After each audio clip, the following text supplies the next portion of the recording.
You're listening to an Airwave Media Podcast. Ben Franklin's World is a production of the Omohundro Institute and is sponsored by the Colonial Williamsburg Foundation.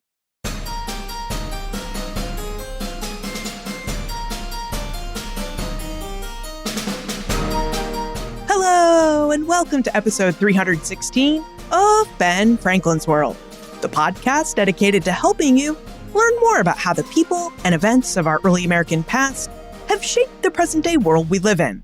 And I'm your host, Liz Covart. Early America was really a disease-ridden time and place. As you heard earlier this year in episodes 301 and 302, smallpox was one of the deadliest diseases that early Americans came into contact with. The other deadliest disease that early Americans faced was yellow fever.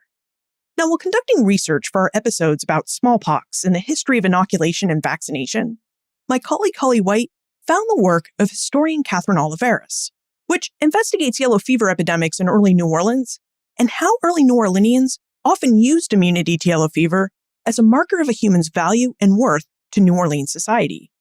That means that both whites and blacks, free and enslaved, were often measured and accepted into New Orleans society based on whether they had immunity to yellow fever. As with most research that we conduct for special episodes, the history that Holly found was really fascinating. We didn't have space to dive into yellow fever and immunity in episodes about smallpox, inoculation, and vaccination. So Holly hung on to this idea, and over the fall, she created this episode all about yellow fever, immunity, and early New Orleans. Now I'm going to let Holly take it from here, but before I go, please be advised that Holly and her guest are going to be discussing the symptoms and progress of yellow fever. Yellow fever is a really nasty disease, and its symptoms are pretty horrid. So if you're eating, have kids in the car with you, or you have a bit of a queasy stomach, please be advised of what's ahead. But first, here's some exciting news from the Omohundro Institute. Hi, I'm Rob Parkinson, Associate Professor of History at Binghamton University, and my new book, 13 Clocks, How Race United the Colonies and Made the Declaration of Independence, published by the Omohundro Institute, is out now. This book covers the 15 months between Lexington and Concord and the Declaration of Independence, and we think we know that story cold. Especially in 1776, it is a straight march from Thomas Paine and common sense through Thomas Jefferson denouncing the king in the Declaration of Independence. What I have found is we have forgotten so much of what happens in those 15 months, and especially about the presence of African Americans and Native Americans in that story, and then worries and opportunities about how we can exploit these fears and use that as a basis for this extremely fragile thing of unity. Get your copy of 13 Clocks, How Race United the Colonies and Made the Declaration of Independence, wherever you buy your books. And if you'd like more information about Rob's book, 13 Clocks, and where you can purchase a copy, visit benfranklinsworld.com/clocks. That's benfranklinsworld.com/clocks.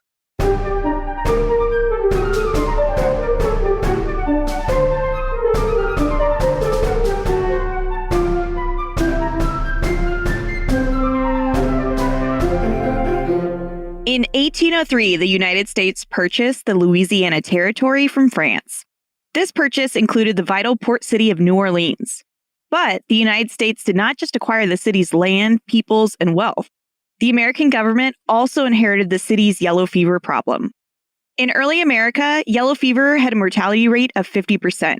Those who made it through the vicious virus were rewarded with a lifetime of immunity.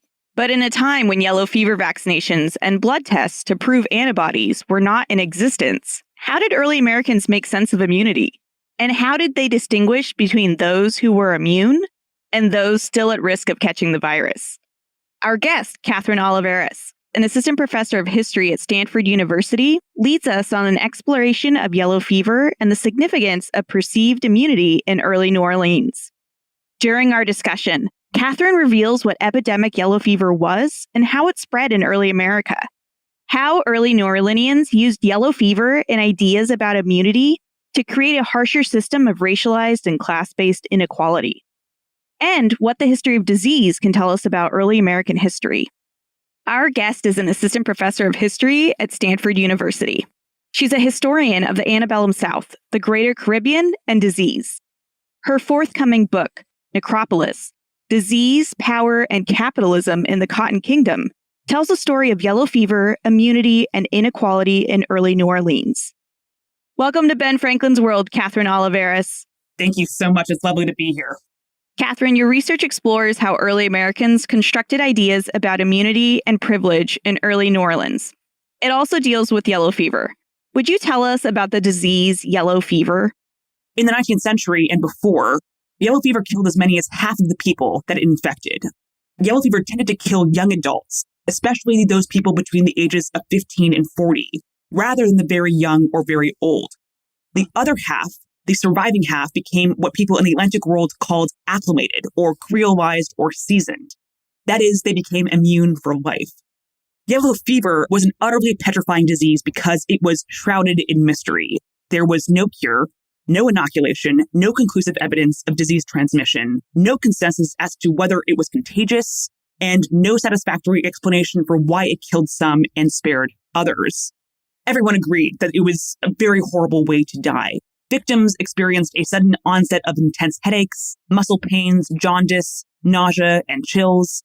Within days, delirium set in. Victims seeped blood through their external orifices. They wept tears of blood, and they vomited up partly coagulated blood that was roughly the color and consistency of coffee grounds. So this was the signature symptom of yellow fever, this dreaded black vomit. As victims' livers and other organs shut down, patients turned bright yellow, banana yellow. They lapsed into a coma, and then they died. And this could all happen over a couple of weeks, and in some people it happened in just a few days. So how does this disease transmit to humans, and how does it become epidemic? Most of the time, the yellow fever virus sits dormant in the bloodstream of monkeys living very high in jungle or forest canopies. But sometimes a mosquito will take a blood meal from an infected primate, then fly a short distance, then bite a human. If that infected person travels into a warm or densely populated area with lots of these Aedes aegypti mosquitoes and lots of susceptible people, so that is non-immune or unvaccinated people, the disease can spread very quickly and very violently. Epidemic yellow fever in a non-endemic zone requires a kind of trifecta of conditions to emerge. So you need a hot and humid climate, a large and densely packed human population of non-immunes, and a robust vector population. Yellow fever has struck cities in the subtropics like Buenos Aires or Charleston or New Orleans. So these are places that are hot enough in the summer months to sustain the mosquitoes' feeding and breeding activity, and where ships from warmer climates constantly reinforced the vector population of those mosquitoes. Most often, yellow fever struck the coastal lowlands of the Greater Caribbean, so especially the port cities of equatorial West Africa, South America, and the West Indies, where mosquitoes lived and bred year-round. It is not native to the United States or to the Americas, but rather to parts of West and Central Africa. If yellow fever originated in Africa, how and when did the disease make its way to the Americas? When was the first recorded yellow fever epidemic in North America? So this is a really great and big question, and one that historians have actually grappled with for some time. And the answer is actually that we'll never really know with 100% certainty. I guess our best guess is that the virus, like the Aedes aegypti mosquito, probably came to the Americas in the era of the transatlantic slave trade. These bugs, essentially, these mosquitoes, stowed away with captives below deck on these transatlantic voyages. These mosquitoes sat on the walls of the ship. They occasionally fed on captives' blood, and they laid their larvae in one of the dozens of freshwater casks that each of these ships carried. And so second or third generation bugs then disembarked in the Americas 60 days later or so. These bugs started coming to the Americas following 1492 and the first transatlantic slave ship voyages. But the sugar revolution of the mid-17th century really changed everything. Sugarcane, as many people probably know, is not actually native to the Caribbean. European colonists found that the grass grew very well there due to sustained heat and fertile soil. Cultivating sugarcane, this is backbreaking labor on a time crunch. With so much work to be done and so much money to be made, this sugar plantation complex essentially ascended. We see this massive explosion in sugar plantations across the Caribbean that were worked by hundreds and thousands of enslaved Africans. And we see the population of the Caribbean just shoot up. So, for example, 1629, Barbados had about 1,400 people, but 15 years later, it had 40,000 people. And we see this sort of upsurge in population mirrored across the Atlantic as each of these islands adopts sugar cultivation. So sugar meant more enslaved Africans. Enslaved Africans meant more slave ships, and slave ships meant more Aedes aegypti mosquitoes. And these bugs really thrived in the tropics. By the mid-17th century, the Caribbean had unwittingly put itself on the precipice of a disease disaster. Yellow fever's first recorded epidemic in North America struck between 1647 and 1651. And at the time, nobody recognized this disease. This was a disease that nobody had ever seen before. People were entirely unfamiliar with it. But they did see that it killed a lot of people. It killed over 6,000 people in Barbados alone. That's 14% of the island's population. And we see sort of recurrent epidemics striking every few years around the entire sort of Atlantic basin. In episodes 301 and 302, we explored the development of inoculation and vaccination for another epidemic disease, smallpox. As you mentioned, yellow fever's signature signs were yellowing of the skin and the dreaded black vomit. Smallpox's giveaway sign was the pustules that formed all over a person's body. How might we compare a yellow fever epidemic to a smallpox epidemic? Smallpox was the other most terrifying disease in the Atlantic world. And in the past, it killed about 3 in 10 people that it infected. Europeans also brought smallpox to the Americas, a disease that was responsible for much of the depopulation of the Americas following 1492. But a smallpox epidemic was somewhat different than a yellow fever epidemic in some sort of crucial ways. So the first one is that smallpox was mainly spread by direct and fairly prolonged face-to-face contact between people. It can spread through the air and through touch, but it can also spread through fomites.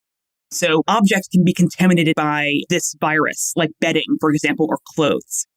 Humans also figured out ways to inoculate against smallpox much, much earlier than yellow fever. Of course, there's the famous story of Edward Jenner noticing that milkmaids did not get smallpox, but instead cowpox, and using fluids from their pustules to inoculate against smallpox. And I guess the other major difference, too, is that smallpox can be spread by humans only. Scientists have no evidence that smallpox can be spread by insects or animals, whereas yellow fever is certainly spread by mosquitoes. While early Americans may not have fully understood how disease was spread, they did seem to know that they could do something to slow the spread. What were some of the preventative measures that early Americans used in attempts to mitigate the spread of diseases? There were various preventative measures that people did use to guard against all manner of different diseases. Probably the biggest one early on is quarantine.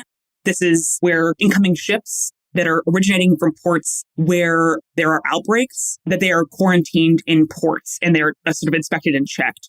This is actually very effective against yellow fever when properly implemented. That when properly implemented part is actually the key part to emphasize here, because very often they were not properly implemented and sort of ships would get through and mosquitoes would fly to shore and thus create another outbreak of yellow fever.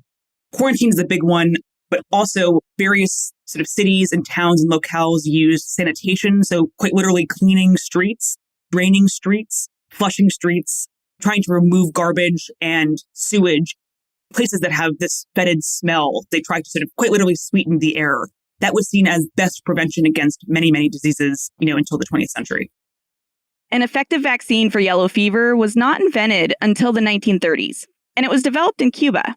Catherine, did early Americans ever attempt to inoculate themselves against yellow fever the way they did with smallpox? There was no inoculation to yellow fever, and doctors essentially recognized this. But many people did actually try to contract this illness. I've seen examples of jumping into their recently dead friends' beds, rolling around, quite literally eating black vomit, putting it in their mouth, seeing if this will, sort of give them a milder case perhaps, or at least bring the disease on so they can survive it. I've seen examples of doctors injecting the blood of yellow fever victims into their own veins, seeking to understand how this disease spreads and why it spreads. But there was no way to prevent yellow fever, ironically, except for getting yellow fever and surviving it and gaining immunity. If early Americans could not inoculate themselves to prevent contracting yellow fever, what did they do once they contracted it? How did early Americans treat or cure yellow fever in the past? Then, as now, in fact, there was no cure, there is no cure for yellow fever.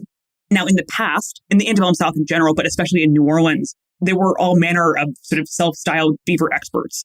people who claim to have the cure, people who claim to have an excellent record that, they never had a patient who died from yellow fever under their care. But it's totally untrue. But you see sort of two different camps emerge in New Orleans and in many places. So the first camp was sort of the French approach. This was generally done by French doctors, those who had been trained in Paris or with armies and navies conducting military campaigns in the Atlantic world. And French doctors, their approach was more passive. So bed rest, maybe some emetics, maybe some medicine, which is mostly just means to keep the fever down as much as possible. But mostly French doctors argued for passivity in treating patients. American doctors in New Orleans were known for their heroic so-called approaches. So they would blister patients, they would bleed them very heavily. In fact, they would treat them also with mercury, which of course can be very dangerous because mercury is also poisonous and can kill you if you take too much of it. But fundamentally, the best bet for people in the past was to keep the fever down and stay hydrated and stay comfortable. Whether these interventions actually worked, these medicines, so-called, is another question entirely. There still is no cure to yellow fever today, which is why actually the vaccine is so incredibly important. In fact, probably this is how many Americans and many people around the world are familiar with vaccine passports, because you have a little yellow card in your passport that says you have been vaccinated to yellow fever if you're traveling to places where it's endemic. Your forthcoming book, Necropolis, investigates how early Americans constructed ideas about immunity and privilege in early New Orleans. Could you tell us briefly about the history of early New Orleans and its early experiences with yellow fever? The French founded New Orleans in 1718, and then it was taken over by the Spanish following the settlement of the French and Indian War in 1763. And then it actually went back to French control in 1802. And then the U.S. acquired Louisiana in 1803 following the Louisiana Purchase. Until the 1790s, most European empires considered New Orleans really a supply depot rather than a sort of independent, lucrative colony in its own right. So this was a place from which the Caribbean would be provisioned. It sat on a large swampy river bend about 30 leagues from the Gulf of Mexico. And though the fort immediately fronted a 15-foot levee, so the levee is this sort of natural dirt and silt barrier at the river's edge, most of town sat a very precarious 1 foot above sea level. I guess you could say that the main ecological limitation of New Orleans has always been overwhelming amounts of water from seemingly everywhere, from the ground, from the sea, from the river, from the sky. Basically, all colonists in the 18th century complained that tobacco, which was going to be the staple crop of New Orleans, that was the sort of intended crop, that tobacco rotted in the ground before it matured. And they all complained about the mosquitoes, just swarms and swarms of mosquitoes. And that, their floorboards are rotting out every couple of years. And that if they leave a pair of leather boots outside, it would be covered in just a thick layer of mildew by the morning. So starting in the 1790s, we see just plantation after plantation spring up along the lower Mississippi River. These very, very lucrative cotton and even more lucrative sugar plantations, of course, worked by enslaved Africans and their descendants that are making people incredibly, incredibly wealthy. We see this agricultural boom happen in cotton and sugar. And at the same time, we're seeing tons and tons of people coming to Louisiana, hoping to get in on the ground floor of this agricultural boom. So these are sort of ambitious white people from Europe and from the northern United States. And of course, we're seeing thousands upon thousands of enslaved Africans also arriving in Louisiana to grow cotton and sugar. So it's probably no accident that we also see around the same time an upsurge in diseases, and particularly yellow fever. So we see New Orleans' first indisputable yellow fever epidemic striking in about mid-July 1796. And this was an epidemic so deadly and unprecedented that New Orleanians still spoke about it decades and decades later. Thousands of people died. We see a couple patterns develop during this epidemic. So the first big one is that rich people could flee. We see this with a lot of epidemics, but rich people basically just packed up their bags and they headed out of town, trying to put distance between themselves and this diseased city. But of course, that meant that poor people, enslaved people who had, neither the freedom nor the funds to leave necessarily, had no choice but to remain in this city. Many people spent all the money they could on, what they saw as preventative cures like vinegar or quinine. But for the most part, as we've talked about, those were pretty ineffective cures. By the epidemic's end, in November, 6% of New Orleans' population had died, or roughly 10% of the entire white population and more than a quarter of the so-called strangers. And for this epidemic, in fact, there was no reliable record of Black deaths, whether free or enslaved. This does not mean, of course, that Black people did not die from yellow fever, just that these deaths were not recorded, which was a statistical deficiency reproduced in later epidemics. And then we see basically this new pattern emerge. So 1799, there's another epidemic of yellow fever that kills almost 8% of the population. Then another epidemic broke out in 1800, and this is killing all manner of people, especially, though, again, the strangers. This is what everyone is recognizing, that strangers, these newcomers, are especially vulnerable to this disease, whereas the Creoles, many people who claim to have been born and raised in New Orleans, they seem to show at least some more protection against this disease. In episode 174, Thomas Appel told us about yellow fever epidemics in Philadelphia. What other early American cities dealt with yellow fever epidemics in the 18th and 19th centuries? Many American cities had experience with yellow fever, starting really in the 17th century. We see outbreaks in Baltimore, New York, Boston, Philadelphia, very famously in 1793, but also especially in southern cities like Charleston or Norfolk. By the 19th century, we're also seeing some epidemics largely dissipate from northern cities. They seem to be striking southern cities more and more. By the 1810s, 1820s, yellow fever becomes most associated with New Orleans. There are occasional outbreaks in Charleston and other places, but really New Orleans becomes the kind of hub of yellow fever in America. You told us earlier about the use of quarantine and street cleaning in attempts to mitigate the spread of disease. What other strategies did early American cities successfully use to reduce their chances of yellow fever epidemic? Following Philadelphia's 1793 epidemic, which killed 5,000 people and also incidentally infected many framers of the Constitution, including Alexander Hamilton, the city commissioned this engineer to build a waterworks. His name was Benjamin Henry Latrobe. Now, Latrobe was in many ways a sort of premier engineer of the early republic. He did a whole bunch of projects, including building the porticos of the White House. And his waterworks in Philadelphia massively improved the health of Philadelphia. And in fact, we only see a couple more minor or smaller outbreaks of yellow fever again in Philadelphia. Basically, it doesn't really appear in the 19th century. I guess ironically, or maybe sadly, Latrobe was commissioned to build a similar waterworks in New Orleans. And he started work on this in the 1810s, sent his son down to New Orleans to try to get work started, but his son died of yellow fever in 1817, and then he himself died of yellow fever in New Orleans in 1820.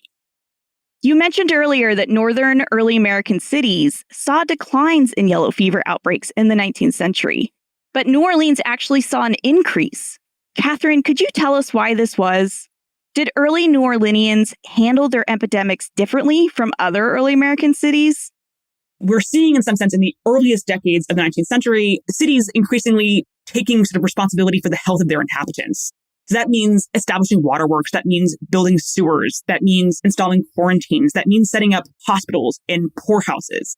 And we see that this pattern is much, much slower in New Orleans. And the sort of difference becomes even more stark by the mid-19th century, when New Orleans was spending many factors less than almost any other city on health or poor relief, even though New Orleans was the United States' deadliest city by far, with triple the national mortality rate. And basically, you see politicians in New Orleans very unwilling to spend tax dollars, to spend any kind of money on infrastructure that would improve health. So again, like quarantines or like hospitals or sanitation. Basically, they say, there's no way to stop yellow fever properly, that quarantines don't work. So therefore, any kind of money that we spend on this is just wasted money.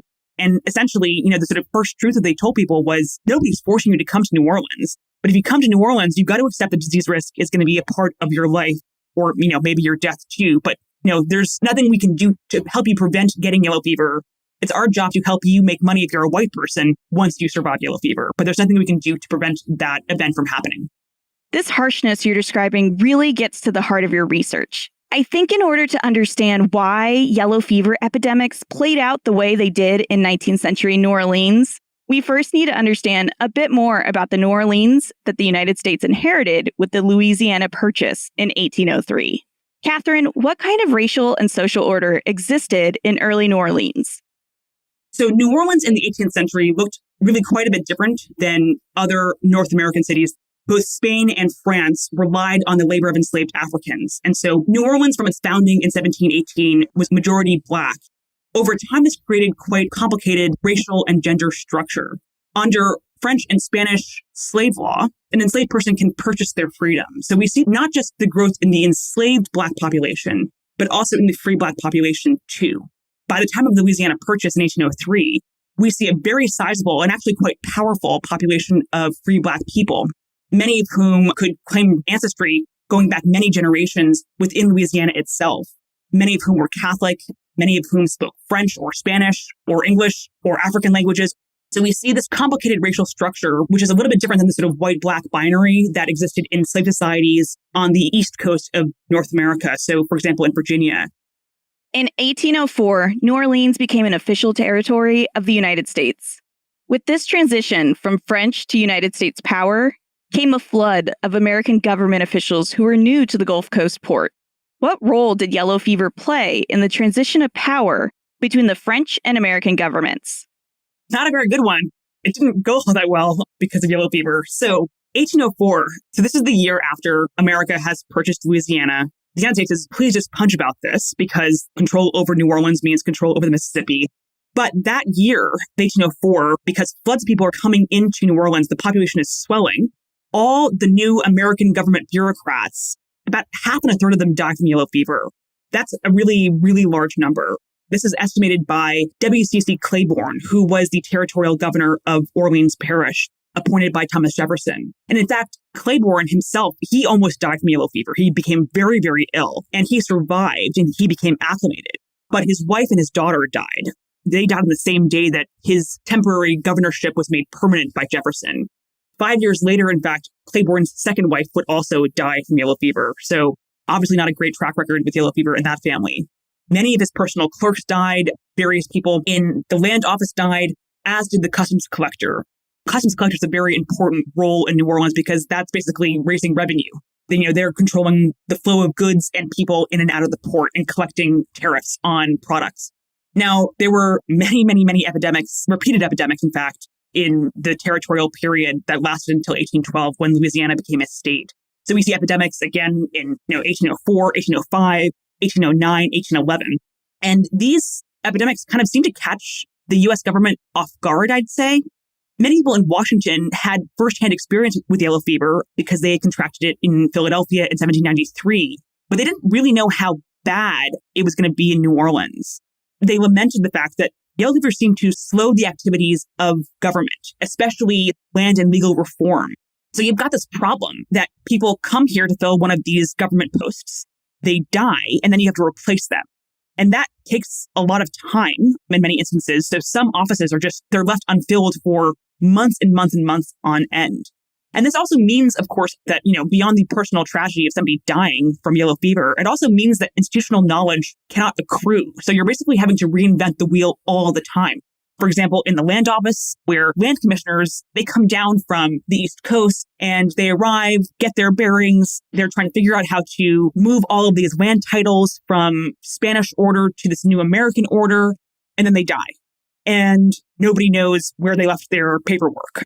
This other big problem, too, is that Jefferson is really frustrated by this, in fact, that judges don't seem to want to come to New Orleans because they're like, well, why am I going to sacrifice my life, essentially, or risk my life to come for this immensely complicated job of having to transfer French legal system, the civil code, to this American standard? Why would I do that for this paltry salary of $2,000 a year, where the sort of chance of me dying is going to be huge? And so you also see this other thing happen, too, which is onerous, I suppose, for the territorial government, which is that people might come for a government job, but quickly transition out of that. These ambitious white men, mostly, they want to purchase a plantation and they want to make much, much more money in cotton or sugar planting and slave owning. And so we see people, they fill this job for a little while. They think the disease risk is too high and they say, well, I'm at least going to make some money. We see that basically the public sector just hemorrhage people to the private sector. That sounds incredibly chaotic. So if yellow fever and the risk that came with living in New Orleans was unavoidable, did Americans come up with any particular way to mitigate or manage these risks? You can see by about 1810, this de facto system, I suppose, developed to manage yellow fever. So Claiborne, the governor, as well as many others, recognized that there's really nothing that they can do to stop or prevent yellow fever from breaking out. But the kind of haphazard solution was twofold. The first solution that this new American government saw was mass acclimation. So basically, it was every single person's patriotic duty. And yes, they said it was patriotic to get acclimated. So essentially to survive this disease, to fall sick with yellow fever and survive it. And the other way of thinking that we see develop around 1810, and this is expressly talked about in public health or prophylactic terms, was this embrace by Americans of Black slavery on a massive scale. So in the past, doctors and lay people alike argued that Black people were naturally immune to yellow fever. And so in this logic system that they built by around 1810, you see whites arguing that slavery was actually not just necessary in Louisiana where it was hot and where there was so much work to be done, but that it was actually humanitarian because Black people could safely work in spaces and do certain kinds of labor that would otherwise kill white people. And so you see this two-pronged solution, or non-solution, I should say, that Americans had sort of developed by statehood in 1812, which was acclamation en masse, but also this embrace of Black slavery justified on yellow fever terms. Would you tell us about the idea that you use in your research called immunocapital? Acclamation, as it was understood in the 19th century, was the process of surviving yellow fever. Now, immunocapital, as I see it, was accrued on individuals when this immunity was socially accepted by others. As we've talked about, New Orleans was different than other American cities. So it had this tripartite social and racial system of white people, free people of color, and enslaved people. But on the other hand, there's sort of another structure that develops alongside this, especially as epidemics increased in frequency and ferocity in the 6 decades before the Civil War. This city also became stratified between white people who possessed immunity to yellow fever, so the so-called acclimated, those people who remained vulnerable to the virus, the unacclimated, as it was called at the time, and those people whose immunity status could only socially and economically benefit other people, that is, Black slaves and most free people of color. These labels, whether you were acclimated or unacclimated, really, really matter. Because on which side of this immunity divide a person landed measurably impacted their lives and prospects. A white person, I think it's fair to say, was virtually required to survive yellow fever to enter the elite. Once acclimated, the city's Creole and American merchants, planters, and enslavers literally embraced epidemic yellow fever as a blessing and not a curse, because they found that it could essentially solve any number of other political, financial, and social problems that would otherwise have burdened the kind of profits and hegemony that they wanted. People in the past literally conceived of their acclamation as a form of capital. For example, if you were, a 20-year-old white man from New Jersey coming to New Orleans and you were applying for a job, one of the first qualities about yourself that you emphasized in interviews or in newspaper advertisements or on your CV was essentially that you were acclimated. You would claim this even if you knew you weren't, because you otherwise, you couldn't even get a foot in the door. People really understood that they had to leverage their immunity if they wanted professional, but also social acceptance, because unacclimated people, they could not live in certain places. They could not purchase life insurance. They often could not go into business partnerships with other people. They often could not get bank loans. They could not marry in certain social circles. You see this actually with some regularity where Creole fathers and acclimated fathers of young women will not let them even socialize, in fact, with unacclimated men because there's a very high chance that he could die. And so best not to get too attached. And you see also men interviewing potential wives for their acclimation status, where they're asking, have you ever had yellow fever? Are you sure about that? Did you have a doctor check that you had yellow fever? What were your symptoms exactly? Are you absolutely positive that you're acclimated? And so, facing all these impediments, of course, where, you can't live in certain places, can't work in certain jobs, it's kind of no wonder, I guess, that you see a lot of people actively seeking to get sick, deciding that the disease risk was worth it because otherwise you're kind of trapped in this professional social purgatory at length. And so really, if the choice is fleeing the city, kind of giving up, or getting sick, many people chose the latter route. And one more thing on this, and I think we've seen this a lot with COVID-19, in fact, too, that antebellum New Orleanians were very good at convincing themselves that they would be fine, even though they knew that the odds were really grim, that many people died from this disease. But you see, especially, I would say, young men routinely touting these aspirational mantras about human agency over disease, how they would survive, though their brother died, though, their friend died, that they were young and healthy, and that they would survive this disease. It seems that being able to prove that one had had yellow fever was incredibly important to succeed in early New Orleans. But during a time in which no blood tests existed to check for antibodies, how did a person actually prove they were immune to the disease? Later in the 19th century, there were immunity certificates that were printed by the federal government, and they were mostly given to sailors and people in the merchant marine who were seeking to work in tropical locations. And this would basically give you passage to different port cities in South America, Africa, and the Caribbean. Earlier on, you actually see this with some regularity in life insurance applications, where if you're from the Deep South, you have to get affidavits of witnesses to your illness, often from doctors, sort of signed and guaranteed, certified that you have survived this disease. And you see these often attached to life insurance applications. But there was no physical passport. People have these vaccine cards these days. There was nothing like that. So instead of having this kind of official documentation, instead you perform it. And the way you perform this is that, you go to a job interview, you talk about the various stages of your illness. Sometimes your employer will talk to your doctor or talk to people that knew you when you were sick just to make sure that those symptoms were really yellow fever symptoms and not something else. You'll go to a bar or a coffee shop and you'll talk loudly about your brush with yellow fever back in 1817 or back in 1833. And it becomes sort of social knowledge more than a sort of verified fact. But, a person could never be entirely sure of their immunity because, again, it's invisible. But if you lived through multiple summers in New Orleans, if you've lived through multiple epidemics, people generally give you the benefit of the doubt over time. And as you see this with almost everyone in the elite merchant planting circles in New Orleans, where they have a sort of genesis story that they'd created about their acclimation. Many of them, will write stories about it and publish them in newspapers. But it really becomes sort of socially recognized over time. The greatest proof was not any kind of official documentation, but the fact that you just had survived long enough and lived through multiple epidemics. In your forthcoming book, Necropolis, you argue that officials in early New Orleans actually weaponized yellow fever. How did they weaponize yellow fever? And who benefited and who suffered from this stance? So this is really the real crux question of my book, which was how did yellow fever essentially harden the racial and social order of New Orleans? Make mortality higher, make it more brutal, make it more violent. This is sort of a brief overview of how the elites weaponized yellow fever. So it's this, essentially, that yellow fever came to be seen as a disease in New Orleans without any kind of fix. So this is increasingly out of step with other American cities that are investing in quarantine, in drainage, in hospitals, in poor relief. Essentially taking on the idea that disease is something that humans can fix, or at least improve. Elites in New Orleans took the opposite approach. They basically said that yellow fever could not be cured. There was nothing that could be done to stop outbreaks from happening. Therefore, everyone's got to live with it. So the city is utterly filthy. And a part of this problem is that also by the 1830s and 40s, you have tens and tens of thousands of European immigrants fleeing famine and political upheaval in Europe, arriving from mostly Ireland and Germany. And they're arriving in New Orleans. They're, incredibly poor. And then they're basically treated as disposable laborers because city officials don't care if they live or die, fundamentally. They actually expect most of them to die.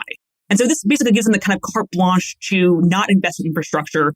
And it legitimated mass death and suffering as a sort of transaction cost of building the Cotton Kingdom. The other cruelest of tricks in the system of immunocapitalism is that Black people could possess immunity, but not immunocapital, because any benefits, besides surviving this disease long-term, of course, any kind of social or economic benefit came with their acclimation, that came with them surviving this disease, basically devolved onto their white owners. For example, when Solomon Northup, he was a free Black man who was kidnapped from upstate New York, and he was the author, by the way, of 12 Years a Slave. Solomon Northup was brought to New Orleans and sold to a plantation on the Red River in Louisiana. He became sick with yellow fever around his second or third summer. He was very, very close to death. A doctor was only called for at the very end of his illness. And he was forced to basically go back to work when he was still convalescent. He was very lucky to survive. Now, the sort of cruelest thing about this, though, this labor of surviving this disease, this created value for Epps, the man who enslaved him. Would you tell us a bit more about how enslavers manipulated the idea of immunocapital to their benefit? In the slave market, acclimation had very clear value. And in fact, enslavers would pay between 25 and even 50% more for a guaranteed acclimated slave. So slave traders essentially created these fictitious backstories of acclimation where they would tell a person who had been forced to march from Virginia, from the Upper South, in the domestic slave trade, who'd been brought to New Orleans. They would tell them to give this lie about their acclimation status. And they would tell them, these are the symptoms that you should recount if asked. Say that you used this doctor, say that you've been in this state for a certain number of years. And of course, enslavers who are buying people in the market too, they ask these questions. So they'll ask questions about people's health history. And chief among them, of course, is yellow fever, where they will ask, how long have you been in this state for? Have you ever had yellow fever? Are you sure it was yellow fever? Some kind of almost insurance upon the value that they're investing. The sort of cruel twist in the system, of course, is that enslaved people who were as scared of yellow fever as anybody else, petrified of this disease. In fact, it was one of the most fearsome elements of coming to the Deep South, beyond being forcibly separated from family and friends and from everything you know. And this is, the domestic slave trade is this horrible institution. But one of the things that people feared the most about coming to Louisiana was its diseases. Catherine, how does studying the early American history of epidemics and perceptions of immunity help us better understand not only the history of early New Orleans, but the history of early America more generally? So this contributes a lot, I think, to our understanding of early America. It really helps us understand just how quickly and violently the Cotton Kingdom arose. In understanding yellow fever and people's reaction to it, you can understand this explosion in racial slavery and also the ascendant pro-slavery attitudes that came to defend slavery, but also in general, the sort of status quo of the South on the eve of secession in 1860.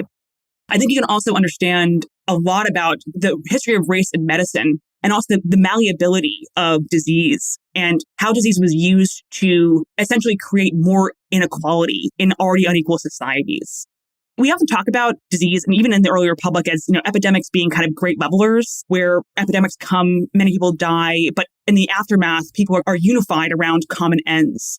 They sort of renew their faith in God, they renew their faith in their community, they help each other when they're sick.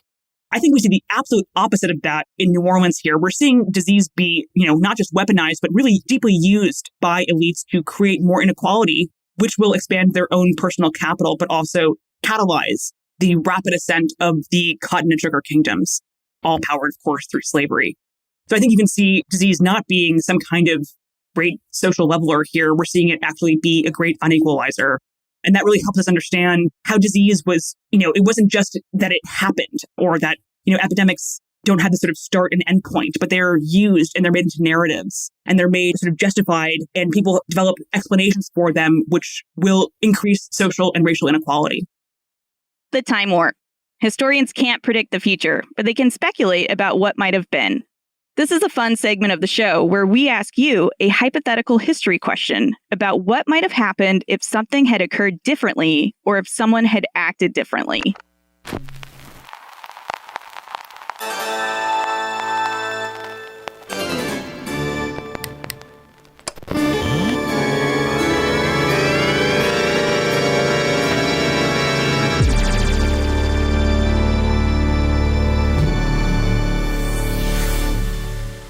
In your opinion, had a procedure like inoculation or vaccination been available for yellow fever, how might the power structure of early New Orleans have been different?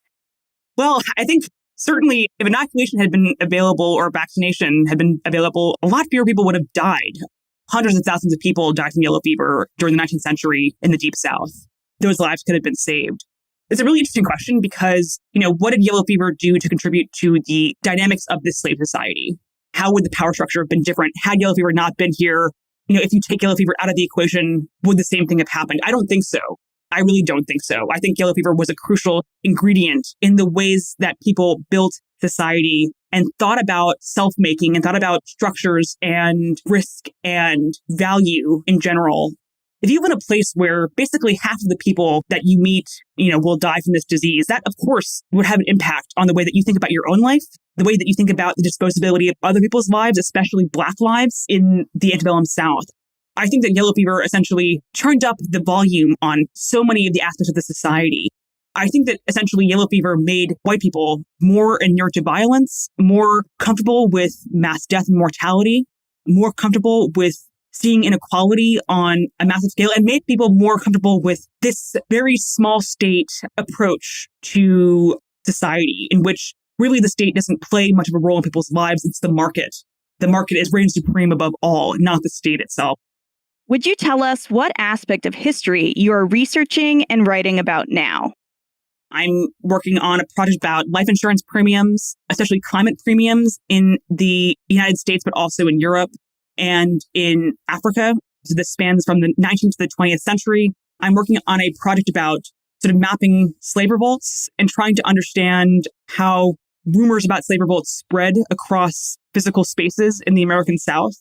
And I have a sort of larger project about medicine and immigration that I'm working on too, but that's really nebulous at this stage. So I won't go into much detail about that, but, really how perceptions of health shaped immigration patterns to the United States in the 19th and 20th centuries.